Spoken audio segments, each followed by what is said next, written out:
नमस्कार, आप देख रहे हैं हल्ला बोल टीवी। मैं हूं आपके साथ सचिन। बांकीपुर उपचुनाव के लिए 30 जुलाई को होंगे मतदान। बताएंगे विस्तार से हल्ला बोल टीवी के संपादक दीपक शर्मा। देखिए, बांकीपुर विधानसभा सीट पर उपचुनाव होने जा रहा है 30 जुलाई को। 30 जुलाई को वोटिंग होगी।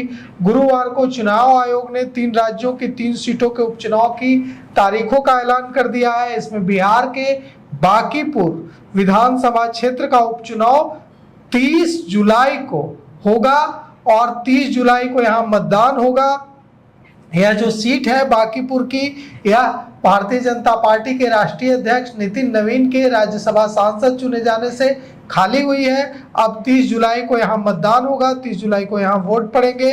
आयोग ने जो अधिसूचना जारी की है उसके मुताबिक 6 जुलाई को उपचुनाव की अधिसूचना जारी होगी। नामांकन की प्रक्रिया शुरू होगी। 13 जुलाई तक नामांकन पत्र दाखिल होगा। 14 जुलाई को नामांकन पत्रों की जांच होगी। 16 जुलाई तक नामांकन पत्र वापस लेने की अंतिम तिथि निर्धारित की गई है। 30 जुलाई को मतदान होगा और 3 अगस्त को मतगणना के बाद चुनाव परिणाम जारी कर दिया जाएगा। मतलब 30 जुलाई को वोटिंग होगी और 3 अगस्त को काउंटिंग होगी, नतीजे आ जाएंगे। तो जिस बांकीपुर की सीट पर पूरे बिहार का ध्यान लगा हुआ था कि यहाँ चुनाव कब होगा, तो हम आपको जो बता दें, जानकारी दे दें कि 30 जुलाई को बांकीपुर में उपचुनाव होने जा रहा है। 30 जुलाई को वहां मतदान होगा और 3 तारीख को 3 अगस्त को नतीजे आ जाएंगे। अब सवाल उठता है कि बांकीपुर सीट को लेकर इतना ज्यादा हो हल्ला क्यों मचा है? इसलिए मचा है क्योंकि यहाँ से प्रशांत किशोर ने, जो जन स्वराज के नेता है, जन स्वराज के मुखिया हैं, उन्होंने चुनाव लड़ने का ऐलान लगभग कर दिया है। तो अब ऐसी संभावना है कि बांकीपुर से वे चुनाव लड़ सकते हैं। संभावना ही नहीं, पूरी अब लगभग उन्होंने साफ कर दिया है कि वे चुनाव लड़ेंगे। प्रशांत किशोर के बांकीपुर से चुनाव लड़ने से दिलचस्प हो जाएगा मुकाबला, दिलचस्प हो जाएगी लड़ाई।